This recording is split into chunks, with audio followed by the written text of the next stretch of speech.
Hermanos, Dios lo bendiga a todos en el nombre del Señor Jesucristo. En la exposición pasada centramos nuestra mirada en la congregación de Esmirna y comunicamos algunas características sumamente interesantes de ella, ¿no? Por ejemplo, que su nombre, como el de la ciudad, procedía de la mirra. La mirra es un producto vegetal sumamente apreciado en la antigüedad que contribuyó a la riqueza material de esa tierra, ¿ya? Ahora, lo interesante es que esta mirra requería un proceso para volverla útil, un proceso fuerte, ¿ya? Era triturada y molida en prensa. La congregación de Esmirna se vuelve sumamente valiosa a ojos del Altísimo para ser usada como ejemplo para todos los creyentes de todas las épocas, pues cuando esta congregación fue molida, prensada por el sistema del mundo que maneja nuestro enemigo espiritual, ellos no claudicaron en su fidelidad a Cristo y nos dejaron ese legado, su fidelidad. Y recordemos nuevamente, ¿cuál es el objetivo que busca nuestro enemigo espiritual al zarandearnos?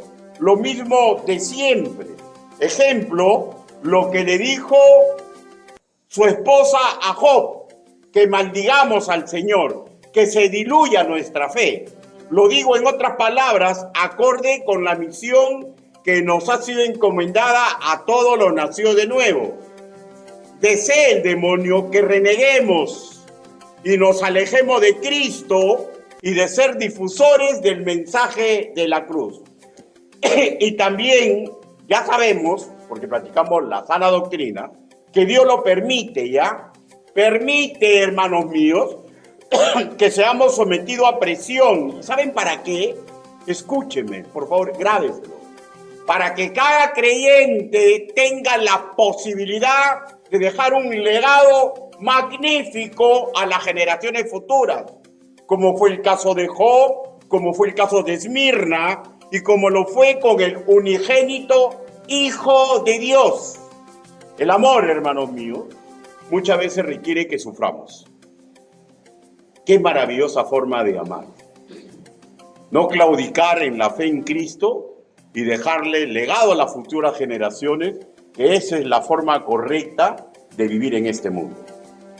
La exposición del día de hoy se llama Esmirna, un sentimiento por vencer. Esmirna, un sentimiento por vencer. Por favor, acompáñenme en una oración congregacional. Bendito Padre Celestial, los que estamos hoy reunidos y su predicador y todos los que escuchen este mensaje deben comprender a cabalidad que no existe hombre digno de predicar ni enseñar su evangelio. Señor, pero usted me ha dado la oportunidad. Hable, Señor Yahvé. Utilice el trabajo que he preparado para que todos nosotros recordemos el magnífico legado que usted va a permitir que nosotros tengamos la oportunidad de dejarle a los que vienen detrás nuestro. Ayúdenos, Padre Santo, para que no nos falte fuerzas cuando usted permita que seamos zarandeados. Así le pedimos, así le suplicamos en el nombre del Señor Jesucristo. Amén. El primer punto, vamos a recordar las dos situaciones difíciles que les tocó vivir a los de Esmirna, para lo cual vayamos a Apocalipsis capítulo 2, versículo 9. Le dijo así: yo conozco tus obras y tu tribulación y tu pobreza, pero tú eres rico, y la blasfemia de los que se dicen ser judíos y no lo son, sino sinagoga de Satanás. Esmirna, hermanos míos, fue una ciudad comercial durante la época del Imperio Romano que fue multicultural, y entre sus habitantes estaba la comunidad judía, que como en todo lugar en aquel entonces y muchas veces todavía en la actualidad, usan sus habilidades en los negocios que les genera prestigio y estatus para defender su religión, sus costumbres y su estatus de vida. Habiendo ya un grupo significativo de creyentes de Cristo en dicha ciudad, que ya se estaban haciendo notar, porque un creyente que esté en la sana doctrina se hace notar, ¿no? Por la pureza de sus costumbres, ¿no? Y costumbres y usanzas muy diferente a toda el resto de la población, y esto llamó la atención de esas comunidades, y entre ellas la judía. Y estos últimos comenzaron a recelarlos, pues como en casi todos los lugares, ellos veían, y aún en la actualidad, la fe en Cristo como piedra de tropiezo para su propia religión. Y aunque las escrituras no nos dicen particularidades de las tribulaciones que padecieron, pero si fueron los judíos que los denunciaron, ya sabemos la usanza que ellos usaban, ¿no? Generalmente acusaban a los creyentes de que eran peligrosos porque decían, no era mentira, pero lo tergiversaban, decían que Jesús era su único soberano. Y ellos aumentaban la jugadita, ¿no? La del laboratorio. Y que al final terminarían rebelándose contra César. Acusación, hermanos míos, que cobraba avisos de posible realidad por sus actitudes, ¿no? Porque se negaban a participar en los ritos, ya, de los petitorios gremiales a los dioses, ya, de los comerciantes de Esmirra. Ahora, esto último solo, de negarse a participar en estos petitorios, les creó ya una extrema dificultad, porque al no participar sufrieron el ostracismo, no conseguían trabajo, e incluso si tenían buen billete, porque siempre en una comunidad hay gente que tiene más dinero, ¿no? Pero igualito, no podían comerciar. Y esto causaba descenso en su capacidad adquisitiva y económica. Por eso el mensaje de consolación para ellos se escribió así: yo conozco tus obras y tu tribulación y tu pobreza, en alusión a la pobreza material que las familias estaban sufriendo, hermano. ¿Ya? No era solamente el pater familia, las familias completas estaban sufriendo. Pues sabemos, pero también sabemos que el Señor agregó una idea más. Él dijo, pero tú eres rico, pero tú eres rico. El Señor lo consideraba ricos. En el griego koiné es el vocablo plusios, que también es usado por el apóstol Pablo cuando le escribe a Timoteo. Le escribe así: a los ricos plusios de este siglo manda que no sean altivos, ni pongan la esperanza en las riquezas, las cuales son inciertas, sino en el Dios vivo, que nos da todas las cosas en abundancia para que las disfrutemos. 1 Timoteo capítulo 6, versículo 17. Este término, plusios, ¿ya? Escúchenme, ¿ya? No define definitivamente a un rico en posesiones materiales. ¿Saben por qué no define definitivamente? Porque también el término tiene una connotación en un sentido figurado. En un sentido figurado. ¿Por qué? Porque se puede ser rico en otras cosas que no es lo material, ¿no es cierto? Deriva del término plutos, ¿ya? Plutos, que también define a alguien, escúcheme, ¿ya? Que tiene un legado valioso por entregar, que forzosamente no es riqueza material. El tú eres rico, pese a que estaban en bancarrota económica, fue comunicarles que el Altísimo consideraban que, aunque criblemente hablando, aunque estaban misios y con hambre, tenían un legado muy rico que entregar a las siguientes generaciones. ¿Ya? ¿Cuál era el ejemplo de su probada fidelidad a Cristo? ¿Ya? Que incluso fueron capaces de pasar hambre antes de mancillar el santo nombre de Dios. Con respecto a lo que escribió el apóstol Pablo a Timoteo, se lo voy a volver a leer: a los ricos de este siglo manda que no sean altivos, ni pongan la esperanza en las riquezas, las cuales son inciertas, sino en el Dios vivo, que nos da todas las cosas en abundancia para que las disfrutemos. Recordemos, hermano mío, que las cartas apostólicas van dirigidos a la iglesia, aquí específicamente a Timoteo, que por su labor educativa ministerial debía intentar influenciar pedagógicamente, ¿ya?, a creyentes e incrédulos que asistían a los cultos, ¿no es cierto? Él predicaba para todos igual, ¿ya? Y él les exhortaba desde un púlpito o cuando hablaba con ellos, en señalarles a todos los que manejan abundante o regular dinero, que esas riquezas materiales, así como las tienen, pueden desaparecer. Y que no es sabio poner la esperanza en las cosas materiales. No es sabiduría, eso es necedad. ¿Ya? Sino es poner la esperanza en Dios, al cual, por ejemplo, aquí predicamos, que puede ayudarnos. Por favor, escúcheme, no es malo dejarle una herencia en dinero, en posesiones a los hijos. No, es magnífico, hermano. Pero el verdadero regalo del legado, que es sumamente valioso a Dios, que le dejemos a nuestros hijos, a nuestros empleados, a nuestros familiares, al mundo en general, que es notorio que somos fieles a Cristo. Que es notorio que somos fieles a Cristo. Ese es el legado que debemos intentar dejar sobre todos los demás. Sobre todo lo demás. Que confiar en Dios, hermanos míos, escucha, ahora como comerciante, ¿ya? Que confiar en Dios es el mejor negocio del mundo. ¿Saben por qué?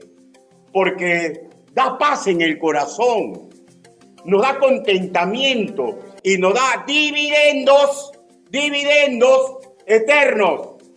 Los dividendos del negocio mueren con la persona.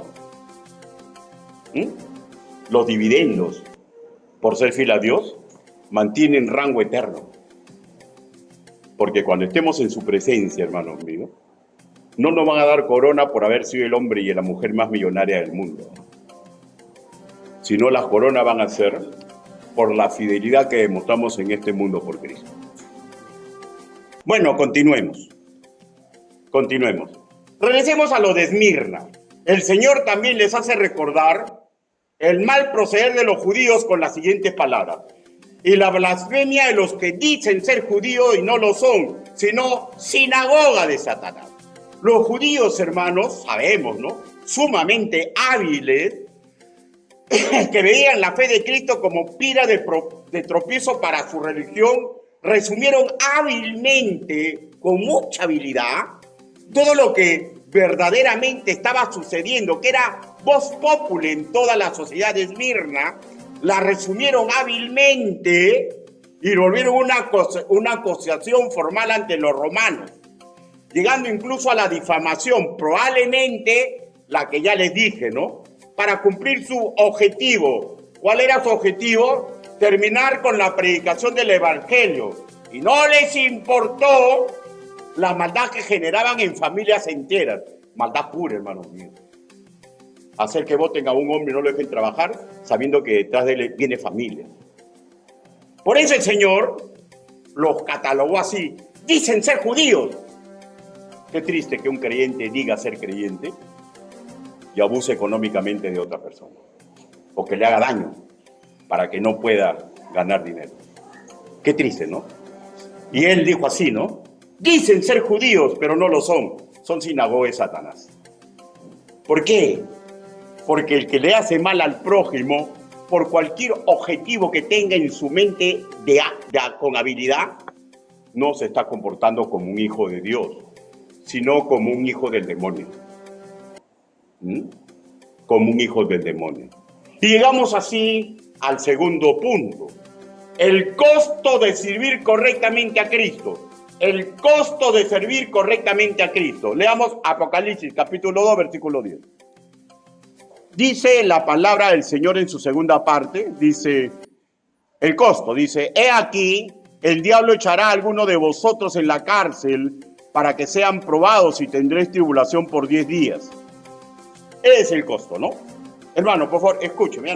De hecho, hermanos míos, los maestros que se adscriben a la sana doctrina no acostumbran dorar la píldora y esconder la verdad. Eso lo hacen los maestros que tienen un plan de sacarle plata o sacarle ventaja a la congregación. Los que predican la sana doctrina te dicen la verdad, tal como es. Tal como es. ¿Por qué? Porque es el mandato de Dios. Ahora, sí, pues efectivamente, el evangelio significa la buena noticia. La buena noticia es que la salvación es por gracia, no por obra. Pero no podemos esconder el costo de seguir a Cristo, el costo de dejar un correcto legado a los que vienen detrás nuestro.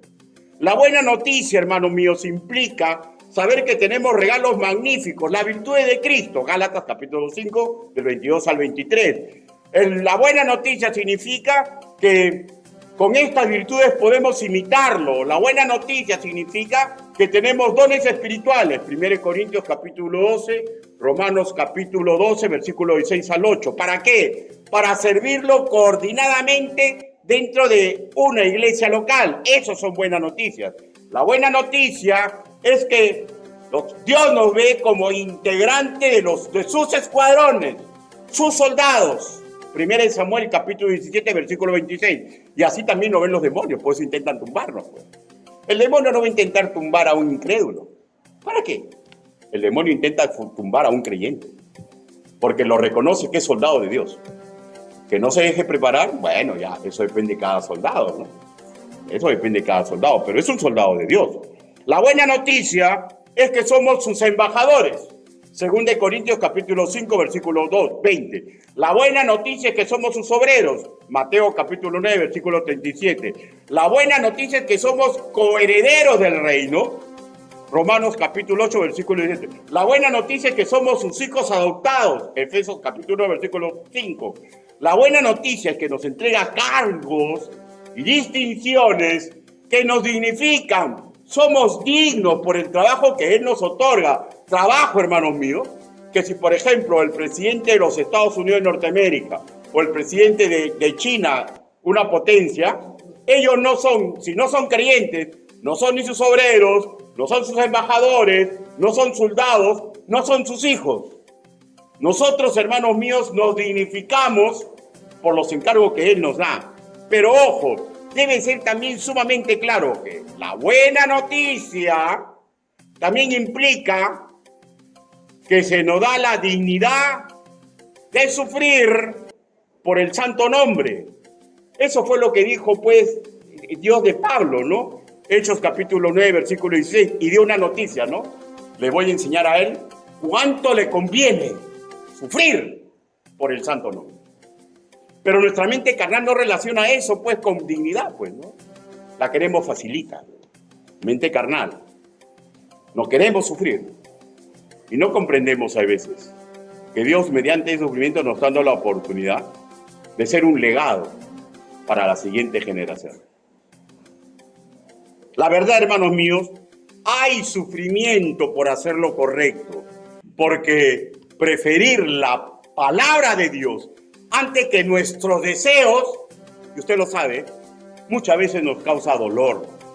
La buena noticia es que el Señor nos ayudará ante el enemigo más feroz, astuto, malévolo, terrible, con que se ha enfrentado la humanidad, el diablo. Y la buena noticia es que Él no tiene carta blanca contra nosotros, sino que Dios le pone un límite a su maldad. Y eso lo sabemos mediante Job. Hazle todo eso, pero no lo toques más. ¿Ya? No lo toques más. Y ya hemos explicado, ¿no, hermanos míos, en la exposición pasada, eso de tendréis tribulaciones por 10 días, no es algo textual, o sea, no significaba que por 10 días iban a sufrir. No está hablando que, porque nosotros relacionamos rápidamente días con 24 horas, entonces van a sufrir por 240 horas. No. Lo que está expresando ese término, porque no se sabe, porque si esta es una carta que es para todos nosotros, nadie sabe cuánto va a haber el sufrimiento. Pero escúcheme, ¿ya?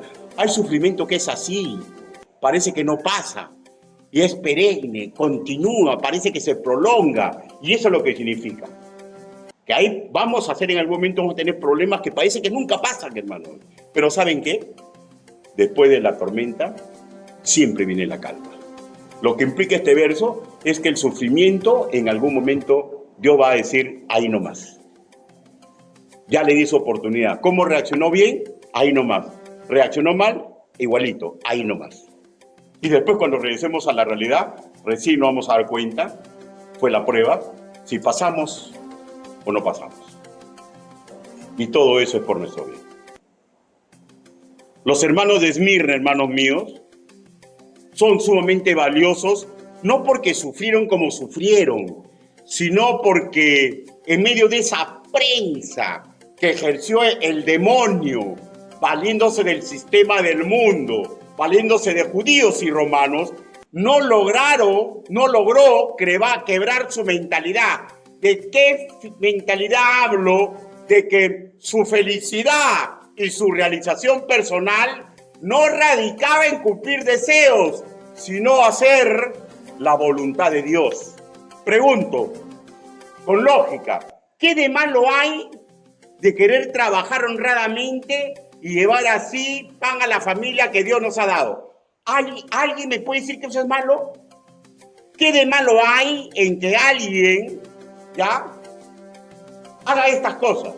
¿Alguien podría decir en sus cabales que ese deseo que acabo de describir es malo? Creo que ninguno, ¿no? Pero en el contexto que les tocó vivir a los creyentes nacidos de Esmirna, cumplir ese sano deseo implicaba obligatoriamente dejar de lado la fe en Cristo, y ellos no estuvieron dispuestos a hacer así. Ahora, perder la libertad, usted sabe, alguna vez ha estado preso, yo sí he estado preso 1 año. ¿Ya? 1 año he estado preso. Perder la libertad, hermanos míos, ¿saben lo que significa? Sumergirse en un submundo, ¿ya? Que produce aflicción. Como mínimo, hay algunos abusos que ahí ocurren. ¿Hay algo de malo en hacer todo lo posible para no ir preso? No lo creo, ¿no? Pero si el precio de la libertad es perjurar de la fe en Cristo, eso sí sería malísimo. Malísimo. Creo que todos estamos de acuerdo hasta ahorita que no la tuvieron fácil, ¿no? Voy a hacer un cuadro retrospectivo y acumulativo. Despreciado por sus antiguos socios y sus antiguos empleadores. Angustia mental de no conseguir trabajo, por lo tanto, no poder mantener a su familia en forma honrada. Y si ya presos, mal alimentados, maltratados y pasando, porque fue un malestar prolongado, ¿no? Prolongado, ya lo expliqué. Y cuando algo se prolonga mucho, hay una esperanza en todo ser humano. Cuando viene una dificultad, ¡ay! Todo va a pasar. Pero eso no pasa. Y sigue. Hasta esa esperanza se murió en ellos, hermanos míos. Y todas estas cosas, hermanos míos, producen un desgaste físico, psicológico y mental. Y no hay ser humano que sea tan fuerte, hermanos míos.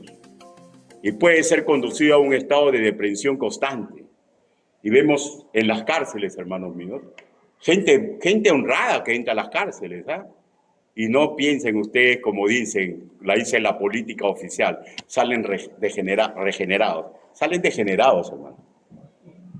A menos que tengan una fuerza superior a la fuerza del hombre.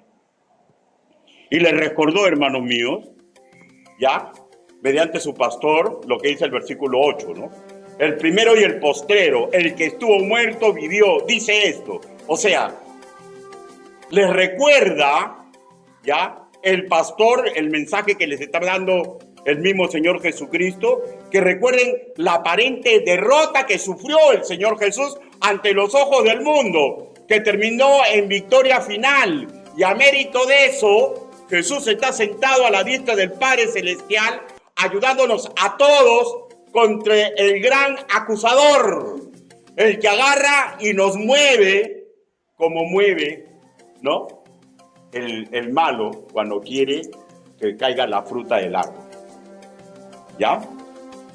Hermanos, por favor, escúchenme, porque esta es una verdad, ¿ya? Y mucho más si usted es muy capaz. Escúcheme, ¿ya? No importa cuán fuertes seamos, no importa cuánto nos hemos preparado secularmente, mentalmente, para cuando lleguen los malos momentos. Todos somos seres humanos de carne y hueso. Somos sumamente delicados. Y todas estas cosas, hermanos míos, sí son obstáculos, ¿ya? Pero el Señor nos ha formado y sabe lo que somos, hermanos, ¿ya? Por tanto, Él nos prepara mentalmente para cuando lleguen los malos momentos. El problema radica cuando el creyente no se deja preparar, ¿ya? Somos de carne y hueso. Nunca olvide eso. Y solo el hombre más fuerte se quiebra, se pervierte o termina esclavo de otro hombre, ¿ya?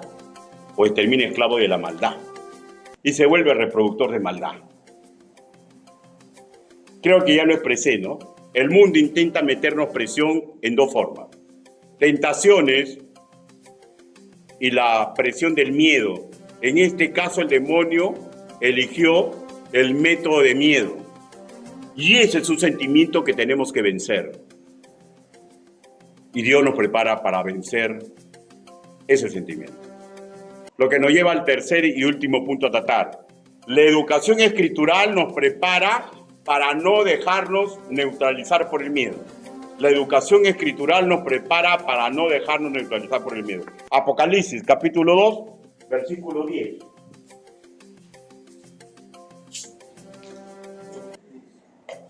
¿Lo tienen, hermano? Capítulo 2, versículo 10. Solamente la primera parte. Dice: no temas en nada de lo que vas a padecer. No temas en nada de lo que vas a padecer. Hermano, lo que leemos temas corresponde al vocablo griego koiné, fobeo. Y se está usando en connotación negativa, pues está antecedido del negativo no, o out, que es en el griego, ¿no? Explico, ¿saben lo que le está diciendo? No te alarmes, no te asombres. Y por esa alarma y por ese miedo, no reverencies a quien no debe reverenciar. ¿Y saben cuándo reverenciamos al que nos ocasiona miedo? Cuando hacemos lo que él desea que hagamos. ¿Qué desea el demonio que hagamos cuando tenemos miedo? ¿Ah? ¿Qué desean sus secuaces que hagamos cuando tenemos miedo? Quiere que ese sentimiento negativo que está rondando nuestro ser, escúcheme, nos aleje del Señor, nos aleje de su justicia, nos aleje, hermanos míos, de sus métodos para subsistir. ¿Y qué más? Para que vituperiemos el santo nombre. Y las escrituras nos intentan hacernos fuertes mediante la sabiduría de la palabra del Señor, mediante el ejemplo de hombres del pasado que pudieron vencer, porque Dios no quiere que cedamos a la presión maligna. Él quiere, en su tierno corazón, que cada uno de sus hijos sea un cántico celestial de fidelidad. Y Él lo prepara. Hermano, según algunos estudiosos bíblicos, el término no temas se repite 365 veces en la Biblia. ¿Qué le indica eso? ¿Cuántos días tiene el año? ¿Cree usted en las casualidades? Yo no lo creo. Es interesante dato, ¿no? Porque la Biblia dice, cada día trae su propio afán. Mateo capítulo 6, versículo 34. O sea, por cada día del año hay en la Biblia todo un pasaje que habla de no temer y cómo podemos vencer. O sea, Dios ha proveído abundante enseñanza para que crezcamos en la fe, ¿ya? Y eso, hermanos míos, es lo único que nos puede hacer fuertes en mentalidad. Lucas, capítulo 12, versículo 32. Busque, por favor.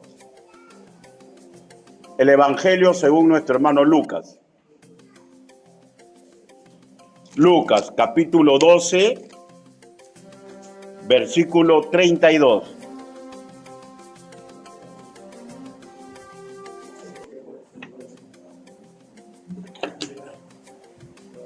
¿Lo tenemos, hermanos? Ya. Dice la palabra del Señor, Lucas capítulo 12, versículo 32, así.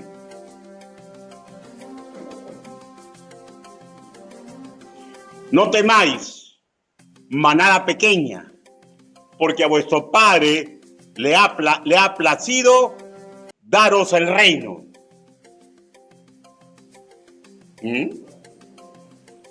Y vamos a recordarnos los miedos, ¿no? Que está volviéndose realidad para los de Esmirna, ¿no? Sin trabajo no hay forma de alimentar a la familia, o sea, humanamente hablando, ¿no es cierto, mío? Jesús al respecto, sobre el sustento diario, también de enseñanza. Lucas capítulo 12, versículo del 22 al 28, dice así. Dijo luego a sus discípulos, por tanto os digo, no os afanéis por vuestra vida, ¿qué comeréis? Ni por el cuerpo, ¿qué vestiréis? La vida es más que la comida y el cuerpo que el vestido. Considera los cuervos, que ni siembran ni ciegan, que ni tienen despensa ni granero, y Dios los alimenta. ¿No valéis vosotros mucho más que las aves? ¿Ah? ¿Y quién de vosotros podrá con afanarse añadir a su estatura un codo? Pues si no podéis ni aún lo que es menos, ¿por qué os afanáis por lo demás? Considerad los lirios, cómo crecen, no trabajan ni hilan. Mas os digo que ni aun Salomón con toda su gloria se vistió como uno de ellos. Versículo 28. Y si así viste Dios la hierba que hay en el campo y mañana desechada al horno, ¿cuánto más a vosotros, hombres de poca fe? O sea, esta enseñanza no es para que nos volvamos flojos, ¿ya? Para que esperemos que todo caiga del cielo, ¿ya? Esta enseñanza es para que aprendamos a confiar en Dios y no tanto en las riquezas materiales y no tanto en mi capacidad para conseguir las cosas, hermano, porque nuestra capacidad puede cesar. Él puede hacer así y se terminó todo. Él puede hacer así y permitir que todo lo que tengamos desaparezca, hermano. ¿Ya? Esta reflexión termina en una exhortación. ¿Para qué? Para que no abandonemos el camino que Dios nos ha marcado. Versículo 29 y 31 dice así. Dice, vosotros pues no os preocupéis por lo que habéis de comer, ni por lo que habéis de beber, ni estéis en ansiosa inquietud, porque todas estas cosas buscan las gentes del mundo, pero vuestro Padre sabe que tenéis necesidad de estas cosas. Va a buscar el reino de Dios y todas estas cosas os serán añadidas. Yo doy testigo de esto. Yo he visto milagros en mi vida. Yo doy testigo de eso. Dios hace milagros. Y tenemos que aprender a confiar. El afán, el miedo mal manejado, nos aleja de vivir como a Dios le agrada, colaborando con su justicia. Por favor, escúcheme, porque va a ser bien claro, ¿ya? Y nos puede echar en los brazos del demonio y abrazar su causa. Por conseguir dinero, podemos irnos a las cosas ilegales, a las cosas inmorales. Y así abrazamos la causa del demonio. Sé que problemas y temores existen entre nosotros, pero yo dudo, ya, sinceramente hablando, que usted tenga problemas al nivel de los de Esmirna. Dudo. A ellos textualmente le dijo, no teman en nada lo que van a padecer. Y ojo, el mensaje no solamente fue para Esmirna, el mensaje fue para todos los nacidos de nuevo de todos los tiempos, incluido usted y mi persona, y los que vendrán mañana. Y los que vendrán mañana, hermano, escúcheme, ¿ya? No solamente aprenden de la Biblia, aprenden de lo que hacemos los cultores de la Biblia, porque debemos ser ejemplo vivo de la fidelidad en Cristo. Ahora, permítame una pequeña reflexión. ¿Tenemos trabajo? ¿Estamos sin trabajo? ¿Hay posibilidad que lo perdamos? Pregunto, ¿qué estaba usted dispuesto a hacer para conseguirlo y mantenerlo? Y con el mismo tenor interrogatorio, podría tratarse cada cosa que nos da miedo, cada cosa que queremos que venga a nuestra vida. ¿Qué está usted dispuesto a hacer? Tenga cuidado, porque a veces abrazamos al demonio. ¿Qué estamos dispuestos a hacer? ¿No cantamos acaso que Él es nuestro amigo fiel? ¿No hemos cantado eso acaso ahorita? ¿Hemos cantado así, no, hermanos míos? ¿No acaso hemos cantado que en debilidad y en necesidad Él me da fuerza y me da paz? Lo hemos cantado. Y es verdad, hermanos, pero tenemos que confiar en Él. Por 365 veces nos repite el mismo término, no temas. Y siempre el método va a ser el mismo, ¿ya? Él nos da fuerzas, ¿ya? Él nos da fuerzas mediante la educación escritural. En Romanos capítulo 10, versículo 17 se nos enseña lo siguiente. La fe surge de la proclamación y la proclamación se realiza mediante la palabra de Cristo. Y esta es una versión en la palabra Hispanoamérica. La palabra del que murió en la cruz pero venció nos enseña, hermanos míos, que sufrir no significa derrota. Sufrir, ¿sabe lo que significa, hermanos míos? Que Dios nos está dando una oportunidad, nos está haciendo pasar una prueba para que podamos ser legado de los que vienen detrás nuestro. Tener cosas materiales, tener salud, no tener problemas, hermano, solamente son circunstancias de la vida. Nada de esto, hermano mío, nada de esto nos debe detener por dejar un legado correcto a los demás. Por salud y por dinero y por mi deseo, hermanos míos. Yo no voy a mancillar, o debo intentar no mancillar, el legado que tengo que dejarle a mi congregación, el legado que tengo que dejarle a mis hijos, el legado que tengo que dejar a toda la persona que se relaciona conmigo. Recordemos a Pablo, ¿no? ¿Saben lo que dijo Pablo, no? Nos instó a imitarlo, ¿no? Ahora, queremos recordar un poco del ministerio de Pablo. Para antes de entrar a las conclusiones, vayamos a 2 de Corintios, capítulo 6. Y él dijo, imítenme a mí como yo imito a Cristo. 2 de Corintios. Y no es que le está diciendo a los misioneros, a los pastores, ¿ya? Le está diciendo a todos los creyentes. 2 de Corintios. ¿Por qué? Porque todos los creyentes en algún momento van a ser pedidos para ser zarandeados y van a sufrir. 2 de Corintios, capítulo 6, versículo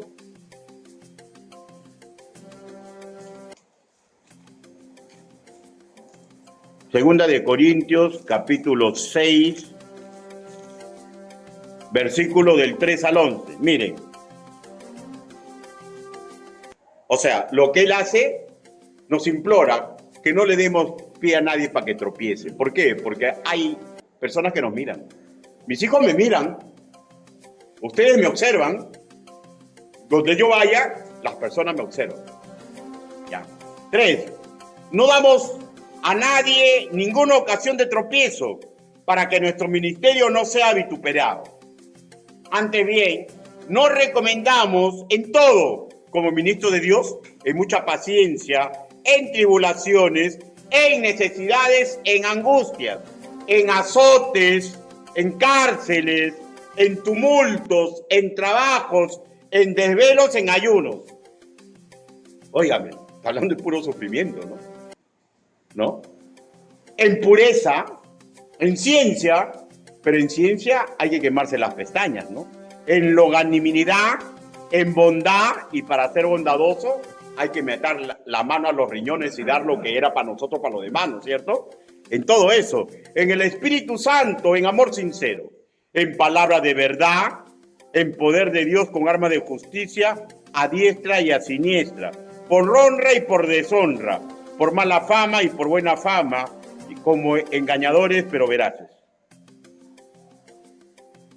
¿Mm? Como desconocidos, pero bien conocidos, como moribundos, mas he aquí vivimos, como castigados, mas no muertos, como entristecidos, mas siempre gozosos, como pobres, mas enriqueciendo a muchos, como no teniendo nada, mas poseyéndolo todo. Verso 11. Nuestra boca se ha abierto a vosotros, a Corintios, nuestro corazón se ha ensanchado. O sea, mejor dicho, yo he sufrido todo esto, pero no interesa, porque de mi boca solamente van a escuchar bendiciones. Y no solamente de la boca, sino es el testimonio en el sufrimiento que Dios permite que tengamos. Concluyamos. El Señor desea que nos sintamos seguros y que confiemos en sus directivas para soportar la prueba, escúcheme ya, que sí va a venir a nuestra vida, no se confunda ya. Va a venir a nuestra vida cuando Él lo determine. Pues en algún momento, todo verdadero creyente va a ser pedido para ser zarandeado. Y lo único que lo puede hacer fuerte es la educación en las escrituras. ¿Ya? No te va a hacer fuerte la sociología, la psicología, aprender los pasos prohibidos de Bruce Lee. Nada de eso nos va a hacer fuerte, hermano. Lo que nos hace fuerte es la bendita y perfecta palabra de Dios, porque la guerra es espiritual, pues. Segundo, el Señor desea, mire, el Señor desea esto, ¿ya? Por favor, escúcheme, padre, ¿ya? Escúcheme, hijos, escúcheme, maestros, escúcheme los que pintan canas, escúcheme todos. El Señor desea que dejemos un legado a los demás. ¿Qué legado estamos dejando? ¿Se ha puesto a pensar? ¿Qué legado estamos dejando? ¿Se ha puesto a pensar? Bueno, piensa en esto, pues, ¿no? La vida es corta. Y el único legado que vamos a dejar es lo que hicimos o no hicimos. Porque las demás se van a acordar. Se van a acordar. Se van a acordar. Y el mejor legado que le podemos dejar a las nuevas generaciones, por favor, escúchenme, ¿eh? Que sea notorio que no somos perfectos, pero que tenemos fidelidad por Cristo. Pero que tenemos fidelidad por Cristo. Los de Esmirna, como Cristo, hermanos míos, fueron felices, benditos y realizados en un hoy, pese al sufrimiento, ¿ya? Y eso debemos comprender nosotros. Que no interesa, hermanos míos, que se escape de nuestras manos ese deseo. Lo que interesa es que no mancillemos la palabra de Dios. Eso es lo que interesa. Inclinen su rostro, vamos ahora.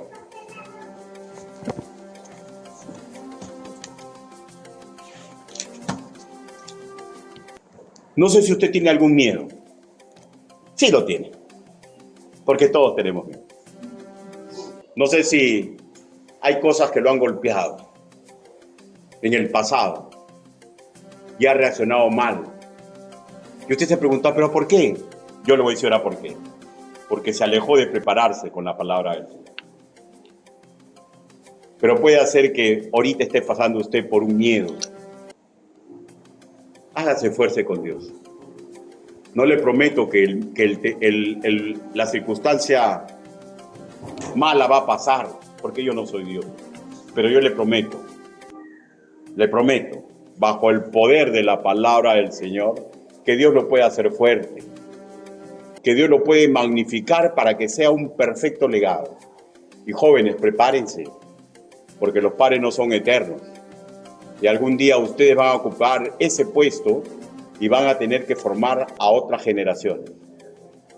¿Alguien desea que ore por él o por ella para que sea fuerte cuando llegue el momento de que sea zarandeado? Si es así, levante y baje su mano inmediatamente. Dios te bendiga, Dios te bendiga, Dios te bendiga, Dios te bendiga, Dios te bendiga, Dios te bendiga, Dios te bendiga. Ahora quiero hacer otra invitación. ¿Hay algo que tenga que arrepentirse y entregárselo a Dios? Si es así, hoy es el momento. Hay dos posibilidades. Hay dos posibilidades. Que usted lo haga personalmente con Dios, y la otra es que le pida consejo a un consejero calificado para que lo ayude a que verdaderamente se aleje de esa maldad. Y eso lo decía usted mismo. Pero la pregunta sigue lo mismo. ¿Quiere usted alejarse de algo por lo cual usted no está haciendo un buen legado? Si esa es su decisión, hoy es el momento. Si desea, no levante la mano. Pero ¿saben por qué levantamos la mano? Porque la Biblia dice que seamos espectáculo agradable a los ángeles que nos cuidan. Y nuestros ángeles, hermanos míos, se alegran cuando esa persona a la cual ellos cuidan hacen una decisión de esta forma. Eso es lo que yo he comprendido. La pregunta es, ¿alguien quiere alejarse de algo que le está malogrando su legado con las nuevas generaciones? Nadie lo está mirando. Si es su decisión, por favor, levante su mano. Dios te bendiga. Inmediatamente bajo. ¿Alguien más? ¿Alguien más? Vamos a ver. Bendito Padre Celestial, usted ha visto la mano levantada. Señor, pero usted también permite que no levanten la mano porque puede ser que todavía no tienen esa fuerza para reconocerlo. Señor, pero si hay alguien más aquí que esté en esa situación, acepte esta oración, Señor, en la cual él o ella también va a participar. Señor, primeramente vamos a pedir porque lo levantamos las manos para cuando llegue el momento de ser zarandeado. Ayúdelos, Padre, a todos ellos. Ayúdelos, Padre Santo, porque va a llegar el momento en que va a parecer que todo desaparece en su vida, Señor. Y ese será el momento en que demuestren fidelidad a Cristo. Ayúdelos, Señor. Ayude, Señor, a aquellos que saben que tienen que rehacer su camino. Hágalos fuertes, Señor, por favor, para que puedan, sí, ahora sí, ser un ejemplo de fidelidad para las nuevas generaciones. Ayuda a esta congregación, Señor. Ayúdenos, Señor, para que, Señor, estamos en la época de la gracia, ¿no? Ayúdenos, Señor, por favor, para que podamos ser un buen testimonio para los futuros bautistas, Señor, que se levanten en el mundo. Que recuerden que una vez hubo una iglesia bíblica bautista misionera, Jesús el Salvador, donde habían hombres y mujeres sumamente fieles al Señor. Ayúdenos, Señor, para que sea ese el legado que dejemos en nuestra misión. Así le pedimos, así le suplicamos, en el nombre bendito, precioso y poderoso del Señor Jesucristo. Amén. Dios lo bendiga, hermano.